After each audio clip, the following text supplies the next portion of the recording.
السلام علیکم خواتین و حضرات، آج کی اس کہانی میں آپ کو خوش آمدید کہتے ہیں۔ ربیہ سہیلیوں کے جھرمٹ میں بیٹھی ہوئی بہت خوش دکھائی دے رہی تھی۔ پارلر والی لڑکی اس کے ہاتھوں میں مہندی رچا رہی تھی۔ ربیہ کو سہیلیوں میں بیٹھا دیکھ کر لگ رہا تھا جیسے چاند ستاروں کے جھرمٹ میں بیٹھا مسکرا رہا ہو۔ سہیلیوں کی چہکار، ڈھولک کی تھاپ اور ناچ گانے نے ہر طرف خوشیوں کے رنگ بکھیرے ہوئے تھے۔ سبھی چہرے خوشی سے دمک رہے تھے۔ ربیہ کی ماں رکشی خوشی سے پھولی نہیں سما رہی تھی۔ وہ بار بار آسمان کی طرف دیکھ کر رب تعالیٰ کا شکر ادا کرتی تھی۔ بیٹی کے لیے ایک اچھے اور کھاتے پیتے گھرانے کا رشتہ مل گیا ہے۔ ادھر ربیہ کے والد وقار صاحب شادی کے انتظامات دیکھ رہے تھے تاکہ مہمانوں کو کسی چیز کی کمی نہ رہ جائے۔ یوں تو وقار صاحب ایک تنخواہ دار آدمی تھے، مگر چونکہ ربیہ ان کی اکلوتی اولاد تھی اور سمدھیانہ کافی امیر تھا، اس لیے انہوں نے قرض اٹھا کر اپنی بساط سے زیادہ انتظام کیا تھا۔ سبھی رشتہ دار ان کی بیٹی کو شادی کی مبارکباد دے رہے تھے۔ اتنے میں دلہے والے آ گئے۔ رکشی اور وقار نے بیٹی کے سسرالیوں کا والہانہ استقبال کیا۔ ربیہ کی سسرال زیادہ بڑی نہیں تھی۔ اس کی ساس فرحین، سسر بلال صاحب، شوہر شہریار اور اس کی دو بہنیں یعنی ربیہ کی نندیں نورین اور رابقہ۔ دونوں نندیں شادی شدہ تھیں۔ نورین ناروے میں رہتی تھی اور رابقہ انگلینڈ میں۔ ساس سسر اور نندے بہت خوش مزاج دکھتے تھے۔ ربیہ کی ساس ربیہ کے حسن اور نرم مزاجی سے بہت متاثر ہوئی تھی۔ یہی وجہ تھی کہ وہ ایک متوسط گھرانے کے ساتھ رشتہ داری کر رہی تھی۔ یوں تو ربیہ کی بہت سی سہیلیاں تھیں، مگر مایا کو وہ اپنی بہن سمجھتی تھی۔ دونوں میں بے حد پیار تھا، دونوں ایک دوسرے سے کچھ بھی نہیں چھپاتی تھیں۔ یہی وجہ تھی وہ شادی کی تمام رسومات میں پیش تھی۔ بارات والے دن جب ربیہ پارلر سے ہال میں پہنچی تو سب لوگ اسے دیکھتے ہی رہ گئے۔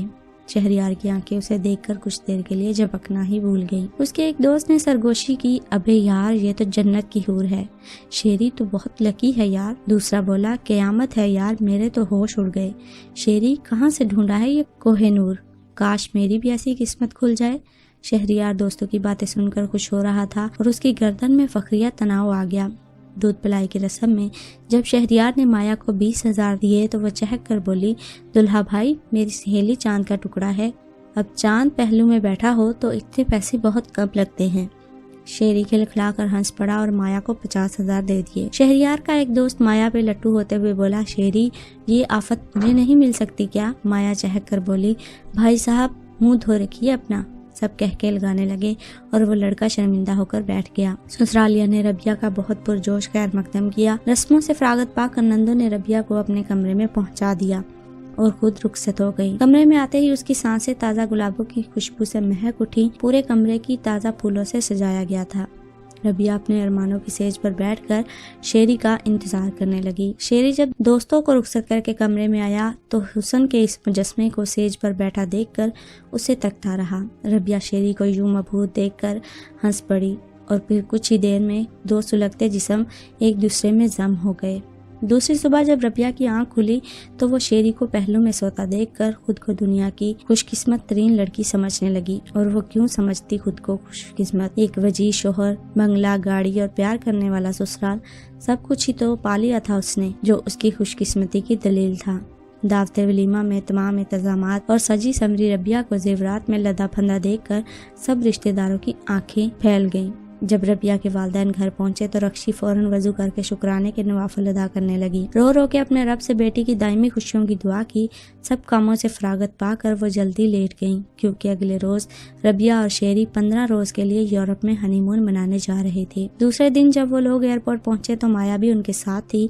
شیری کے والدین اور نندیں بھی آئی ہوئی تھی۔ مایا کچھ دیر اداس رہی مگر پھر ربیہ کا دمکتا چہرہ دیکھ کے اس کی آنکھوں کے سامنے ہنستی۔ سب لوگ ایئرپورٹ سے اپنے اپنے گھروں کو ہو لیے۔ ایک ہفتے بعد ربیہ کی نندیں بھی واپس چلی گئیں۔ انہوں نے وہ پورا مہینہ ایک دوسرے کے ساتھ ساحل سمندر کے رومانٹک ماحول میں گزارا تھا۔ وہاں ہر وقت اس کی زبان پر یہی گیت رہتا تھا۔ عیش کی زندگی اور خوبرو شوہر کی غربت نے ربیہ کو سحر میں جکڑے رکھا اور وہ خود کو خوابوں کی جنت میں محسوس کرنے لگی۔ اسی لیے تو ربیہ کو 15 دن گزرنے کا احساس تک نہ ہوا۔ یورپ سے واپس آ کر تمام یادگار لمحات والی تصویریں اپنی فوٹو البم میں محفوظ کر لی۔ اسی طرح چاؤ چونچلوں میں مہینہ چٹکی بجاتے گزر گیا۔ پھر زندگی معمول پر آنے لگی۔ اس کے ساتھ سسر بھی امریکہ واپس چلے گئے کیونکہ بلال صاحب امریکہ والے کاروبار کو خود دیکھتے تھے۔ اتنے دن یہاں رہنے سے کاروبار متاثر ہو رہا تھا۔ یہاں کا کاروبار مکمل طور پر شہری کے انڈر تھا۔ شہریار بھی اپنے کاروبار میں مصروف ہو گیا۔ ربیہ سارا دن بیٹھ کر شوہر کی واپسی کا انتظار کرتی اور اس کی پسند کے کھانے بناتی۔ پہل تو روٹین ٹھیک رہی، مگر جلد ہی شہری بیوی سے دور ہونے لگا۔ اکثر راتوں کو دیر سے گھر آتا اور ربیہ انتظار میں بھوکی سو جاتی۔ وہ جب بھی شہری سے گھر واپس آنے کی وجہ پوچھتی تو وہ کبھی کوئی بہانہ کرتا اور کبھی کوئی۔ اس کے رویے کی بیزاری صاف چھلکتی تھی۔ بار بار کی تکرار سے وہ خود بھی تنگ آ چکی تھی۔ جب اس نے دیکھا شوہر پر کوئی اثر نہیں ہو رہا تو اس نے بھی خود کو مصروف رکھنے کی کوشش شروع کر دی۔ کبھی وہ مایا کو اپنے گھر بلا لیتی تو کبھی خود اس سے ملنے چلی جاتی۔ دونوں سہیلیاں شاپنگ کر دی اور کبھی کھانے کے لیے چلی جاتی۔ مایا بھی ربیہ کی طرح مڈل کلاس گھرانے سے تھی، اس لیے اسے ربیہ کی کمپنی میں اچھے کھانے اور گفٹ بہت اچھے لگتے تھے۔ مایا ربیہ کو پیسوں میں کھیلتا دیکھ کر اکثر کہتی، یار تو بہت لکی ہے، میرے لیے بھی ڈھونڈنا شہری جیسا امیر اور خوبرو لڑکا۔ مایا کی باتوں پر وہ مسکرا کر خاموش ہو جاتی۔ رکشی اور وقار صاحب بھی بیٹی کی زندگی سے بہت خوش تھے۔ ربیہ ایک شوہر پرست بیوی تھی اور شہری سے بہت محبت کرتی تھی۔ وہ لاکھ کوشش کے باوجود بھی شہری کے اس بدلے ہوئے رویے کو بھول نہیں پائی تھی۔ شہریار کبھی بزنس میٹنگ کے لیے دوسرے شہر چلا جاتا تو کبھی بیرون ملک چلا جاتا اور وہ تنہائی کی سولی پر لٹکتی رہتی۔ ابھی دن ہی کتنے ہوئے تھے ان کی شادی کو، صرف 2 ماہ۔ 2 مہینے کی مدت میں کوئی اپنی بیوی سے بیزار ہو جائے بہت اب نارمل سی بات لگتی ہے۔ مایا جیسی شوق چنچل سہیلی بھی ربیہ کے دکھ کو کم نہ کر پائی۔ مایا کے ساتھ بھی وہ کبھی کھل کر اس سلسلے میں بات نہ کر پائی۔ وہ ہر وقت الجھی رہنے لگی۔ ایک دن ربیہ اپنی امی کے گھر سے واپس آ رہی تھی۔ راستے میں ٹریفک جام تھی اور اسے بھوک لگنے لگی۔ اس نے ڈرائیور سے کسی ہوٹل کی طرف گاڑی موڑ لے۔ ڈرائیور بولا، بھاجی اس ایریا میں ایک ہی ہوٹل ہے اور اس کی شہرت بھی اچھی نہیں۔ ربیہ نے کہا، کوئی بات نہیں، مجھے بہت بھوک لگ رہی ہے، لے چلو وہاں۔ ربیہ نے اندر جا کر آرڈر کیا اور ایک کونے میں لگی میز پر بیٹھ گئی۔ اچانک اس کے کانوں میں ایک مانوس آواز کے کہکوں کی آواز آئی۔ اس کے ساتھ ہی ایک نسوانی آواز بھی آئی۔ اس کے دل کی دھڑکن بھڑک گئی اور اس نے غصے سے اپنی آنکھیں اور مٹھیاں بھینچ لی، مگر جب اس نے پلٹ کر دیکھا پیچھے کوئی نہیں تھا۔ اتنی دیر میں بیرا کھانا لے کر آ گیا۔ اس وقت ربیہ کے علاوہ ہوٹل میں کوئی اور کسٹمر نہیں تھا۔ اس نے بیرے سے کہا، میں نے ابھی یہاں ایک جوڑے کی آواز سنی، مگر جب پیچھے دیکھا تو وہاں کوئی بھی نہیں تھا۔ بیرا بولا، میڈم یہاں زیادہ اوباش لوگ ہی آتے ہیں، وہ صحابی ہر روز نئی گرل فرینڈ کے ساتھ آ کر روم میں ٹھہرتے ہیں۔ ربیہ کے پیروں کے نیچے سے تو جیسے زمین ہی نکل گئی۔ ربیہ نے اسے 500 کا نوٹ دیا اور اس سے مزید پوچھا، اس شخص کا نام پوچھا اور وہ اس لڑکی کے ساتھ ابھی جو باہر نکلا ہے۔ ربیہ جھٹ سے دروازے کے پاس پہنچ گئی۔ اس نے شیری کو ایک لڑکی کے ساتھ گاڑی میں بیٹھے دیکھ لیا تھا۔ سارے راستے وہ گاڑی میں گمسم بیٹھی رہی۔ دماغ میں سوالات کی آندھیاں چلنے لگی۔ گھر پہنچ کر بھی وہ ادھر سے ادھر ٹہلتی رہی، مگر اسے کسی پل سکون نہ آیا۔ شیری کے گھر آتے ہی جھگڑا شروع ہو گیا۔ پہلے تو وہ صاف مکر گیا، مگر بولا، میری زندگی میں دخل اندازی مت کرو، اپنے کام سے کام رکھو۔ اگر زیادہ اکڑ دکھانے کی کوشش کی تو طلاق دے کر تمہارے والدین کے گھر بھیج دوں گا۔ ربیہ نے مایا کو سارا قصہ بتایا تو اس نے کہا، تم اپنی امی سے بات کرو، مگر وہ ماں باپ کو دکھی نہیں کرنا چاہتی تھی۔ ابھی تو شادی کو 3 مہینے بھی نہیں ہوئے تھے کہ شیری کی اصلیت کھلنے لگی۔ کچھ دنوں کے بعد وہ مایا کو ایئرپورٹ ملنے گئی کیونکہ اسے دبئی میں بہت اچھی نوکری مل گئی تھی۔ سہیلی کو اکیلا دیکھ کر مایا نے شیری کا پوچھا تو ربیہ نے بتایا وہ 2 دن سے اسلام آباد بزنس میٹنگ کے لیے گیا ہوا ہے، ابھی 2 دن اور رکے گا۔ مایا کو رخصت کر کے جب وہ گاڑی میں بیٹھنے لگی تو اس کی نظر ایئرپورٹ سے نکلنے والے شیری پر پڑی۔ اس کے ساتھ ایک الٹرا موڈ لڑکی بھی تھی۔ ربیہ گاڑی میں بیٹھ کر انتظار کرنے لگی۔ جب شیری اس لڑکی کے ساتھ کیب میں بیٹھ کر روانہ ہو گیا تو اس نے ڈرائیور کو گاڑی کیب کے پیچھے رکھنے کو بولا۔ کیب ایک گیسٹ ہاؤس کے سامنے جا رکی اور وہ دونوں اندر چلے گئے۔ ربیہ کو ڈرائیور نے روکا کہ بی بی جی کوئی فائدہ نہیں ہے، صاحب اس مرض میں بہت عرصے میں مبتلا ہیں، وہ آپ کے روکنے سے نہیں رکیں گے۔ ربیہ نے ریسیپشن پر جا کر پتہ کیا تو اسے پتہ چلا شہریار کے نام 2 دن کے لیے کمرہ نمبر 20 بک ہے۔ ربیہ نے اس آدمی کو 1000 کا نوٹ دیا اور اوپر چلی گئی۔ اس نے دروازے پر نوک کیا تو 2 منٹ دروازہ شیری نے کھولا۔ وہ شراب کے نشے میں صرف انڈر ویئر پہنے ہوئے تھا۔ ربیہ نے اس کے پیچھے دیکھا کہ تو وہ لڑکی چادر سے جسم ڈھانپنے کی کوشش کرنے لگی۔ ربیہ غصے میں برس پڑی، تم اتنے بدکردار نکلو گے، میں نے کبھی سوچا بھی نہیں تھا۔ شہریار بھی بھڑکا اور بولا، تو یہاں کیسے آئی؟ میں تجھے منع کیا تھا کہ میری ٹو میں مت رہنا۔